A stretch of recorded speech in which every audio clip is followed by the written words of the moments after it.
Hallo und herzlich willkommen zu ABMT Prokrastiniert. Heute Spaß mit Ostsies. Ich war gerade dabei, Treiber für diese kleinen Module zu schreiben. Das sind PCF 8591. Die haben 4 analoge Eingänge und einen analogen Ausgang. Und ich habe mich dann gefragt, kann ich damit eigentlich auch Figuren auf dem Ostsee darstellen?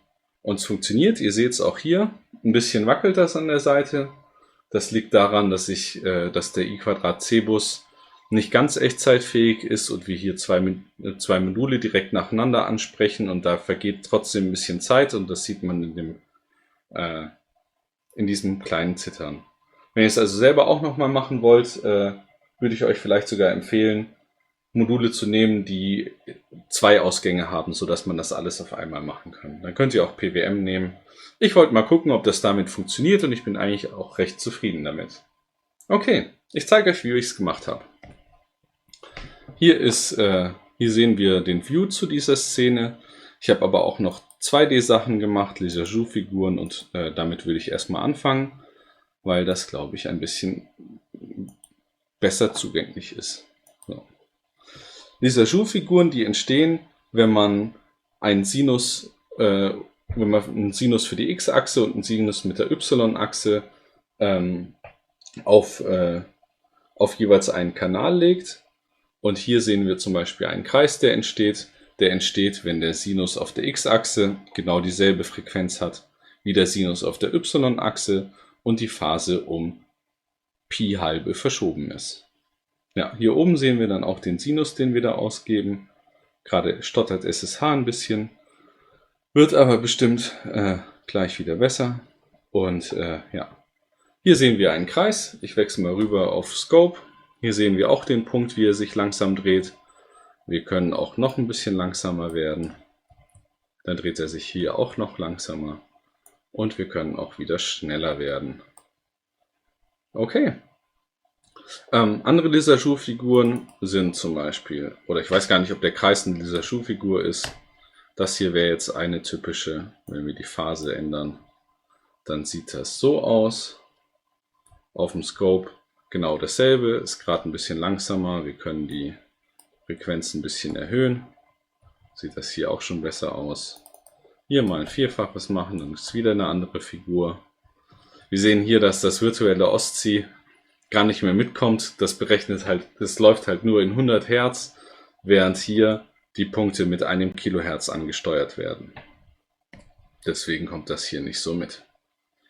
Aber gut, ich mache das mal langsamer, dann ist das hier für das virtuelle Ostsee ein bisschen einfacher.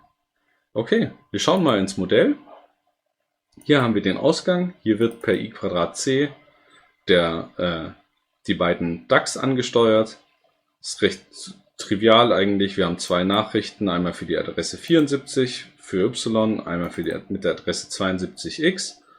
Und hier werden die beiden Messages erzeugt und hier verschickt. Ja. Es gibt auch noch einen anderen und viel eleganteren Weg, um i²C mit ABMT zu verwenden. Das ist hier, könnt ihr aus dem Beispiel auch rausgucken.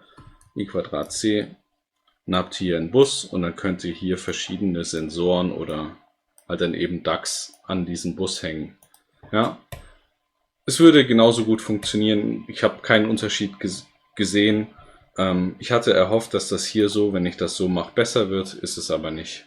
Ja, nur so als Randbemerkung. Also hier wird der X- und der Y-Wert rausgegeben. Hier ist nochmal das virtuelle Scope mit demselben einen Ausgängen. Hier wird dann der jeweilige Sinus für die Achse berechnet. Hier wird es nochmal normiert, weil wir hier nur von 0 bis 1 gehen. Genau, hier sind die Parameter.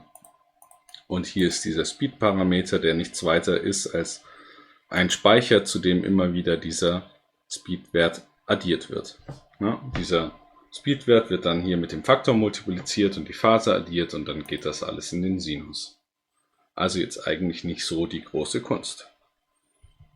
Gut, dann gucken wir uns an, wie wir das mit 2D und 3D gemacht haben oder mit dem Würfel. Das ist wieder ein anderes Modell. Ich starte es mal kurz. Hatten wir vorher auch schon. Öffnen hier den View und hier das Modell. Dann sehen wir hier wieder dasselbe wie vorher. Hier wird eine Linie gezogen. Was wir jetzt hier anders machen, ist, wir bekommen hier als Eingang eine Linie, die immer den nächsten anzuzeigenden Punkt darstellt. Also wir machen in dem Takt, geben wir, wo sind wir? Hier, immer einfach die nächste Linie aus dem Ausgang, den nächsten Punkt in der Linie an dem Ausgang. Dann erhöhen wir den Punkt und wenn wir am Ende sind, setzen wir wieder auf 0. Und so steuern wir quasi einmal pro Millisekunde jetzt hier einen neuen Punkt in der Linie an. Hier wird dann 3D in 2D gerechnet und hier wird der Würfel erzeugt.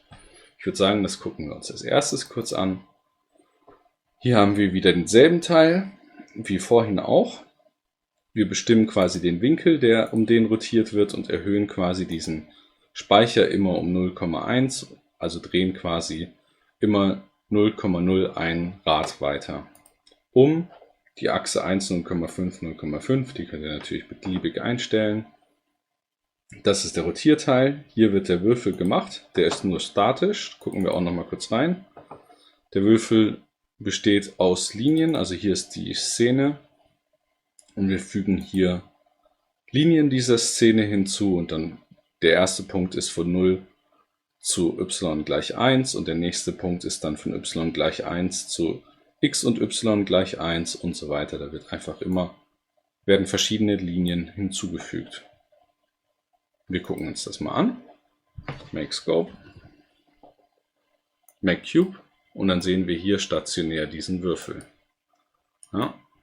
Und diese Szene mit diesem Würfel, die wird dann hier rotiert und verschoben. Dieser Würfel hier ging ja nur von 0 bis 1 und der wird dann hier nochmal auf die Mitte verschoben und danach rotiert.